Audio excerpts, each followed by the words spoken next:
All right. Good afternoon. Back at it. So, appreciate y'all being here.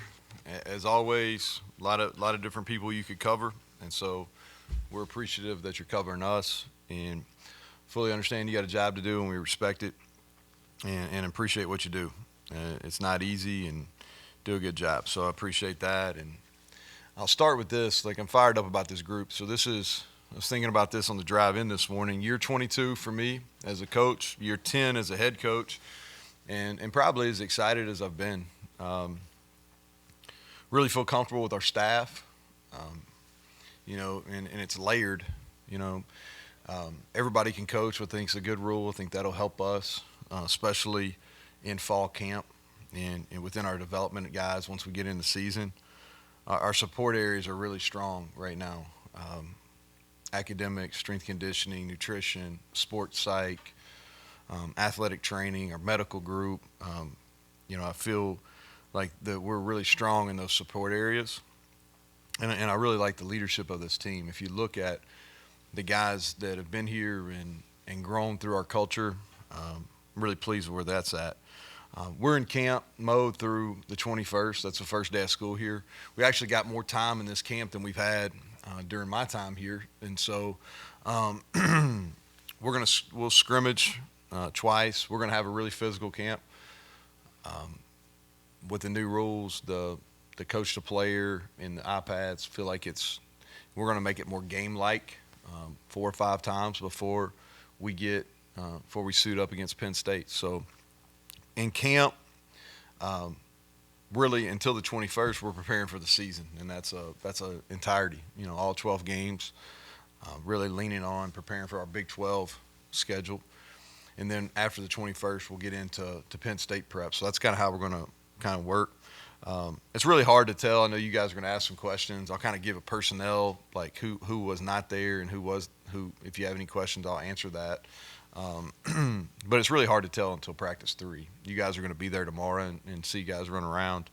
But with the rules, acclimatization, we're in helmets and basically what we call spider pads for 2 days. Um, we're kind of building up. Today was a light practice. Worked a ton of red zone area. That's a key improvement area for us. And we're trying to protect their legs. So that's a little bit of a change up for us. And these practices, really up until through the second scrimmage, is we're two spotting. So any group or any team activity, we'll have two spots going, and we've got a blue group and a gold group, and we mix it up. But everybody on the roster will get reps through that second scrimmage, and the purpose of that is everyone has an opportunity to get evaluated. There's a group that was here for spring practice. They had 15 practices to get evaluated. Now, the group that's here in fall camp, they're going to get through the second scrimmage to get evaluated, and everybody will get reps. Um, I want to brag on our strength conditioning and our nutrition early on. I really feel like the nutrition piece here it's been a process, but with Sodexo and the chef we have and our nutritionist that's led by Haley and Bailey. I think that's in a great spot. Our guys, our body fat percentages, the best they've ever been. We look the part when you come out there tomorrow. We look like a contending Power 4 team, and so a lot of credit goes to them. And then Mike Joseph, I believe, is the best in the business. I've said that before. Our guys in the winter, in the summer, man, are really tested and prepared for the year. And he and his staff, and we've had some turnover down there, but I really am pleased with where that group is, and I thought we handled today well. It was humid, wasn't necessarily hot, but it was humid. So I'm pleased with what they've done, and just really proud of that group as a whole. I'll say hit on a couple things. So these are just some notes that Monty gave me personnel-wise that give you an update. C.J. Donaldson, full participation today. He'll be full go all during fall camp. The same for Jaheim Joseph, Cole Taylor. Both those guys will be full go. Kyle Altuner will be out with a lower injury. We look for him to come back some point mid-season. He's not going to miss the year. That's a blow to us. We thought he would be able to compete, and he still may toward the latter part of the season, but he'll miss all of camp and probably looking toward midseason. Corey McIntyre's out with the lower injury that he got hurt in the spring. He'll be back later in the year, but he's going through rehab right now. Orion Fisher is still limited from an injury during bowl prep last year, lower injury. Jacoby Spells has really done well. He got injured, I think, practice 2 or 3, a spring ball. He was a limited participant today, but I feel good about him progressing and being ready. Dom Collins had a little bit of procedure. He's limited, but he'll be full go within the week. And so I know you guys may have some questions, some other guys. Just some roster notes. Jai Favris is going to be a medical red shirt. Hate it for him. Great guy. Really was a heavy special teams contributor, but just had several injuries that set him back. And the other one that's taken a medical red shirt is Mo Hamilton, just with some lower leg and some back issues. So those 2 guys are not on our active roster. So when you see that tomorrow, just to kind of update you on that. Going to try to be back on social media for a little bit during fall camp, and so posted today, so I'll do that for a while. But that's kind of a state of the union, so to speak. I liked our energy today. Again, we're playing 7-on-7, so it's really hard to evaluate a whole lot. But Greg, start us off. Clarify a couple things on those injuries. So you think Spells will be able to play by the opener? Hopeful. Okay. Yeah, I would say that it's hopeful. And I'll say this too, man, like all this injury stuff, I really think as a league and really like college football in whole, we need to look at injury reports and just having a reporting mechanism. Like we try to protect the kid, which is the right thing to do, but at the same time, with all the changes and the gambling and everything, so I don't know who's listening to this, but anyway. And Hamilton, do you think they'll ever be able to play career ending? Yeah, I think career. Yeah, unfortunately. I hate it for them. Both good kids. And Jai's been a really good leader and really developed here into a good special teams player, so I hate it for him. Fair statement. Best overall roster, most difficult schedule since you've been here? Yeah, schedule to be determined. Like everybody's whining about our schedule in hindsight last year, but if you remember – we played last year. We opened up with Penn State, top 10 team. We played Pitt, who was a lot on a lot of people's preseason top 25, and then we went to Texas Tech came here, and they were a preseason top 25. And so the schedule to be determined. On paper, it looks really hard, right? And our league is extremely deep. I will say this about our schedule. I like where our bye weeks. The travel, we got 2 really long trips to Lubbock and to Tucson, but those are the Lubbock trips at the end of the year. Tucson is we have a bye post, so we're protected a little bit on that, so that helps. So I don't know, to be determined on the schedule. We just got to take it one at a time, but there's some really good teams on there. What about the roster part? Yeah, I think that's fair. I think that's a little bit to be determined too. Let's talk to me after probably our second scrimmage, and I'll be able to give you a fair answer. On paper, it is. We've got some depth. Defensively, we've got more depth than we've ever had. Offensively, we've got a good mix of playmakers, probably the most diverse group we've had. Our quarterback, I think Garrett's got a chance to be elite. He's a difference maker, and so he had a really good opening day. I think Nico, when y'all watch him tomorrow, and you've seen the progression, but I think when you watch him tomorrow, he's gonna open some eyes as well. Sonny Redwood, is he all right? Yeah. How do you feel about that? Yeah, well, Monty, he left him out, right? So now Sonny, I'm just kidding, Monty. So Sonny, it was a limited participant, and hopefully within the next 10 days or so, he'll move into a full participant. But really hopeful and feel good about his progression. On defensive line, is that one of your concerns, or you feel pretty good? Well, about it? I think that if we can stay healthy, I like the group. We've got some versatility up front where Sean Martin can play field or boundary. TJ can play field or boundary. Eddie can play nose and the boundary. You know, Hammond can play the nose and the boundary. So a lot of versatility. I will say this. I think of the group that's Makai Byerson, who had a great summer as a true freshman, Elijah Kinsler, Zach Keith.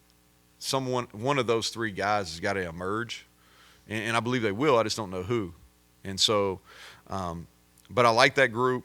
Fall camp's going to be big for that to kind of separate who's going to play and who's not. And Asani has versatility too. He can actually play field and boundary as well.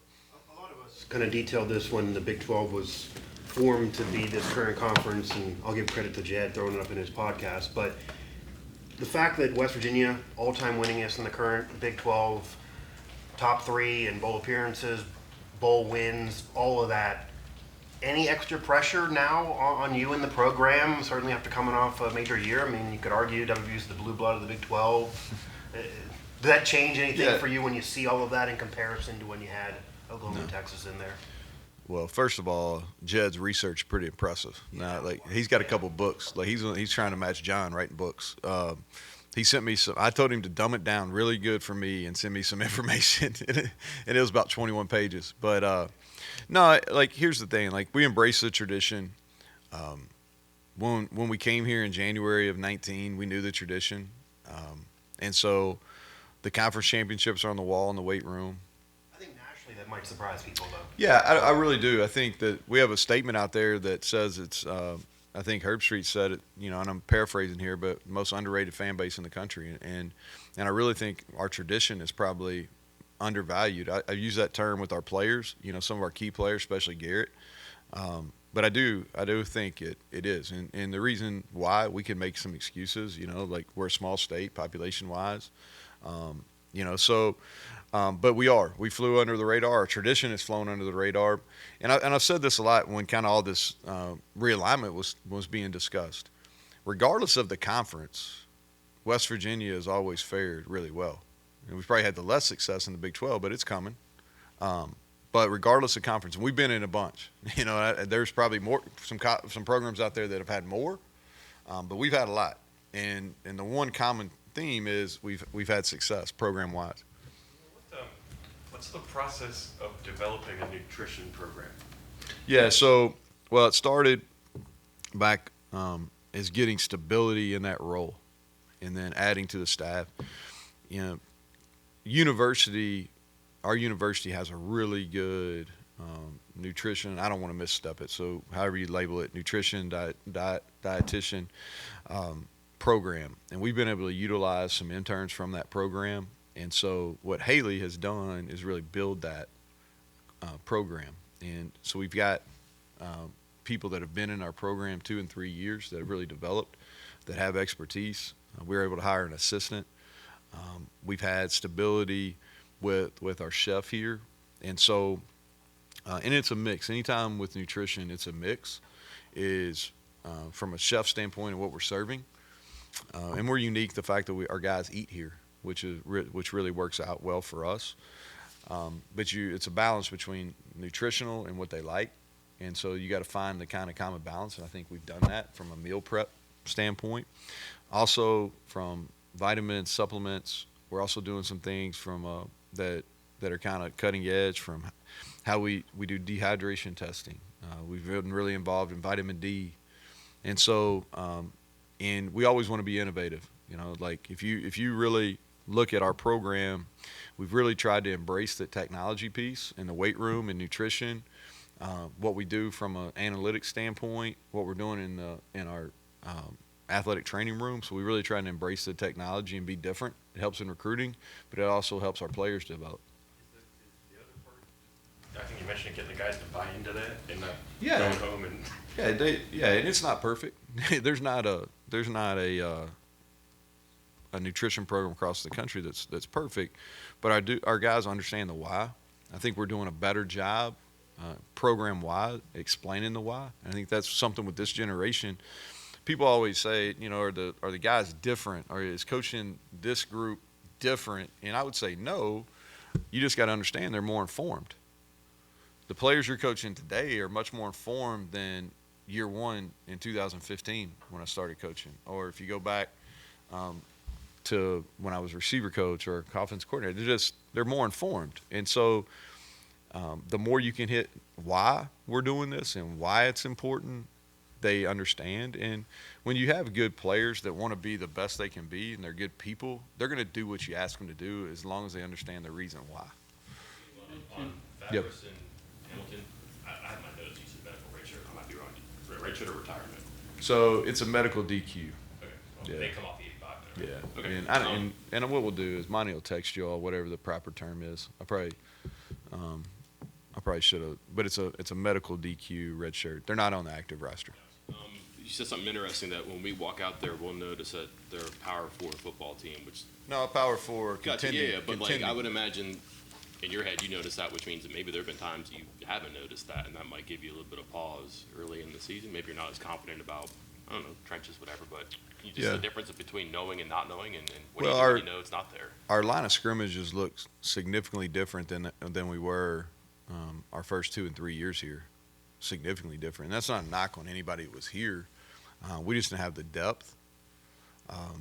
And we were having to play young players at those before they were really had developed from a strength standpoint and a weight standpoint. So that's what I meant on that. And like you look like a room tight end. Cole Taylor sticks out. Like Jackson Marco sticks out from just a size standpoint. Look at our receiver room now. With Justin Robinson and Jaden Bray and Traylon Ray and even Hudson, those guys with size and length. We've had one, when Bryce was here. Sean Ryan had that, but we haven't had just a lot of size and length in that room. You look at defensive back, look at our safeties when you go out there. We've got multiple guys that look the part. We're bigger at corner than we've been. And then our body style at linebacker has changed. We've gone bigger, and we go about 5 deep there with some big kind of linebackers that are not only good size but they can run. So that's what I meant when I said that. Confidence, I guess, just as a coach, a staff, a playbook, when you realize you have that physicality, probably experience, maturity too. Yeah, I think so. And I thought we really kind of had that confidence last year, especially as the year went on. And the other thing too is like the year-round football has been able to help too. You got spring ball, you got OTAs in the summer, so this was practice 1, but not really, except for our new walk-ons that got here in July. Everybody else has been through spring practice, OTAs, and so when we go out there and practice, like reasonable expectation, and they know the signals, they know the alignments, they know the assignments. Now we got to work some technique stuff, but they know what to do. So in past seasons, even last year, obviously, there's always been a freshman that would step up and be a big part of the success. While that could happen again, is it fair to say, kind of off John's question, that might be not as required because there's more depth and you added more major conference transfers, et cetera? Well, we'll have some freshmen that play. Now I'm careful to talk about them just yet because Tony Creedy keeps up with it, so I got to be careful. So him and Brad, I got to watch them. So Tony heard his name, so he woke up over there. But there'll be some freshmen that are going to play. We'll wait and see. It usually kind of clears itself out after the first scrimmage. And if they can handle the load once you start installing in the second week, then you're onto something. But we're going to have some freshmen that play. Will it be as many in the past? To be determined. I like these guys. We got some guys that I talked about a couple of those D linemen, but we've got some other guys that are going to be ready to play. What I hope is we progressed where maybe offensive line wise we don't need a freshman to play.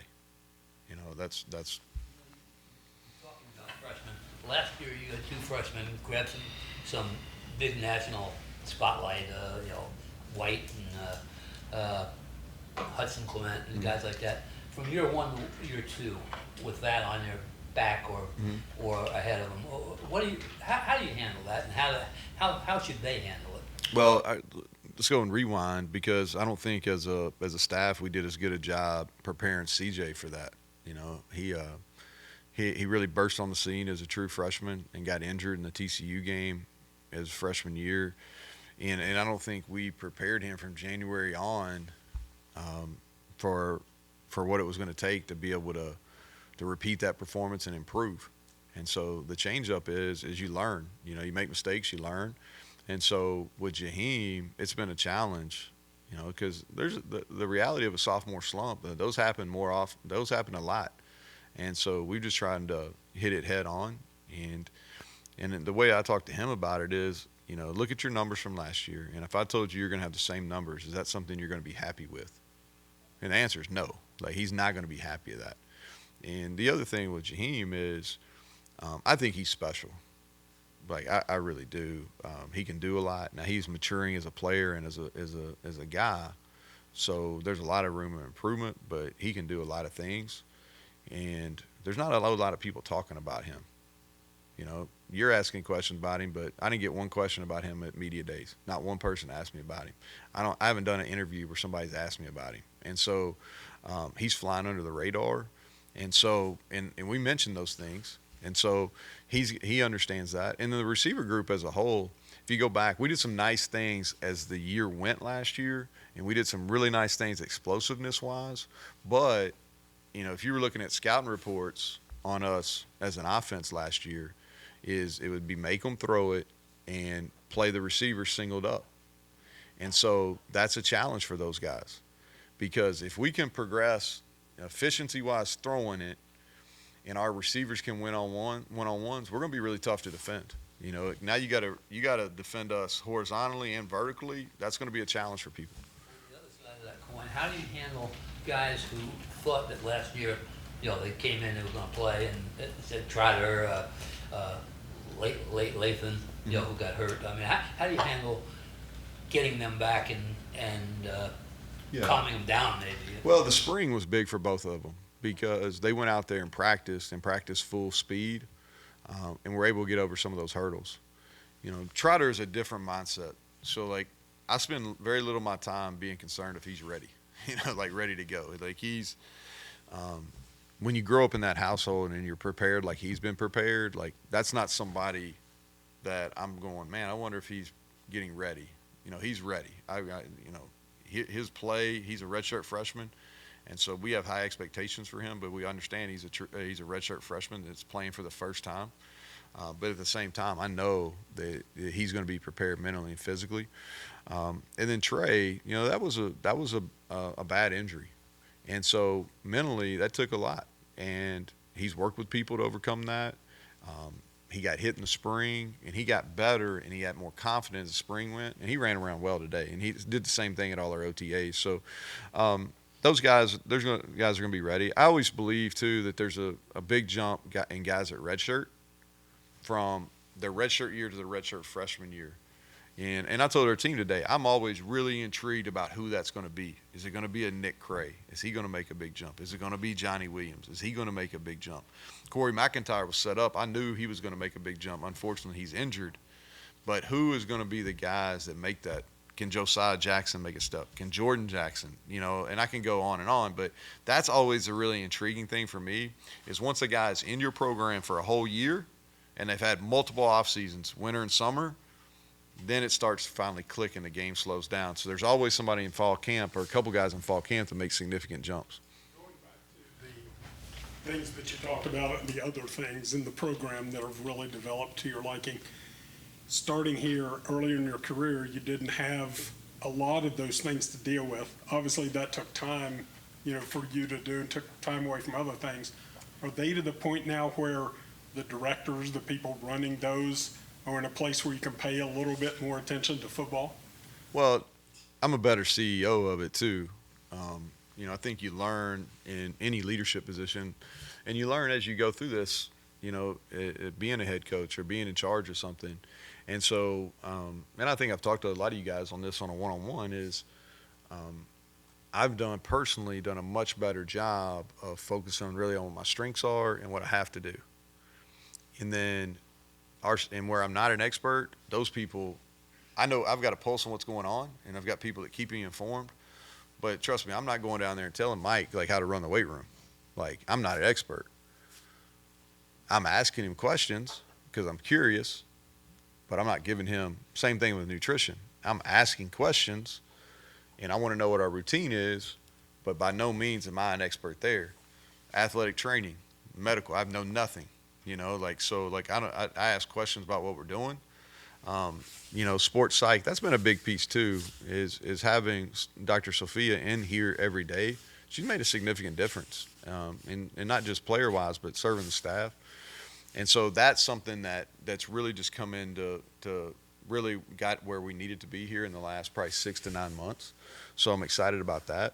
And then the NIL piece is in much better. Like, and so I'm proud of the growth that we've made there.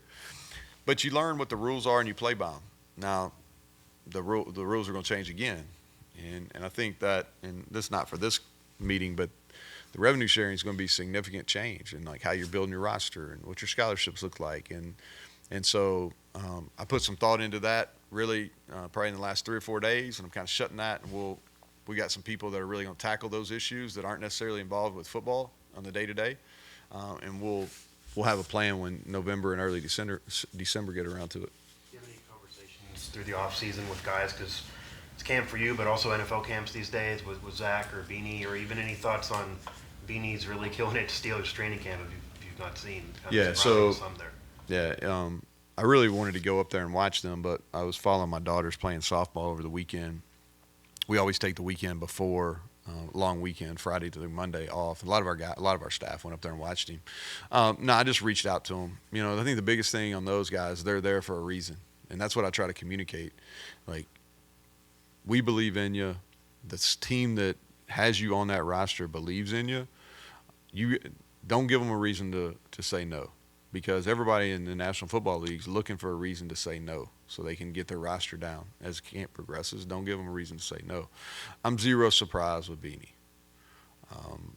You know, he's here. He was here most of summer as soon as they got done with their voluntary workouts and their mandatory OTAs. He was here. He's a football player. You know, maybe he doesn't check off the size, but he's a football player. And I'm not surprised. I'm not fully expecting to make the roster. I fully think he'll contribute. He's a guy that you're going to love to coach. And so, yeah. You mentioned additional staff that now can instruct during practice. So how do you use, I imagine there can be too many out there at times. So Yeah. How many do you use? How do you utilize that? Well, it's trial and error because this is the first time we've been able to do it. It's really going to benefit us on special teams because we're going to have more people involved, so I really believe our fundamentals will be better. In the big rooms that we have right now, so O-line, D-line, secondary, having more people that can meet and more people that can coach on the field is going to be beneficial because, you know, just like in a classroom, you want a smaller student to teacher ratio. It's the same thing in a meeting room. And then we can break those guys down. Like if you look at secondary, we can work corners, we can work safeties, and we can work our spears, which are our nickel position. You know, if you think about an O-line, we can work center, we can work guards, we can work tackles. Tackles and tight ends can go, guards and centers can go. D-line, we can really work because there's some different techniques, field and boundary, and with the nose, so we can break that up. So that's going to be beneficial. I'm excited about really our developmental guys as we roll through the season because what we're going to do is we always keep those guys out Monday through Thursday and get work post-practice. But now it's not going to be as taxing for, let's say, Matt Moore, you know, because Jens Danielson and Ryan Alexander can also work with those guys and keep them post. And I think, too, the thing that's not getting discussed is, man, it's going to be really beneficial for coaches and growing coaches and developing coaches. And so we want to be a program here that, you know, equips and launches coaches as well as players.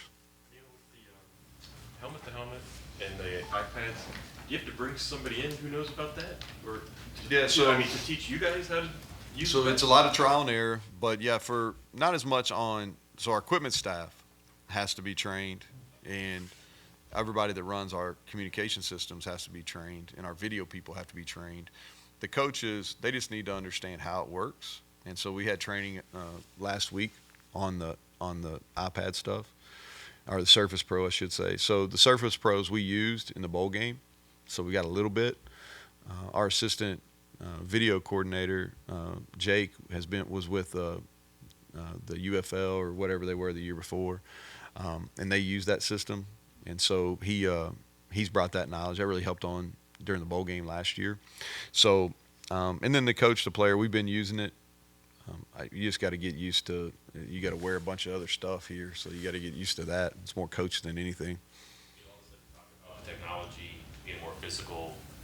How beneficial is it having basically like an extra week off the 20-hour clock and being able to do? It helps. Yeah. It helps. And I think you asked the question out at media days is we've got to be more game-like in our practice, so because we got to be able to play our best, because it's going to take our best in week one. And so how we go about our preparation has got to be more game-like to be prepared for that. And so I think we got to tackle. We got to be physical. We're going to be a run team, so we got to come off the football and be physical and be able to lower our pads. Defensively, we got to stop the run. And so we've got to tackle. If you want to be a good tackling team, there's only one way you can do it, and that's to practice it. And so, and there's a fine line because you want to be healthy in that game too, but you better be prepared. And so that's our goal, to stay healthy but have our guys ready to roll. Sure. Thank you, Coach. All right, thank you all.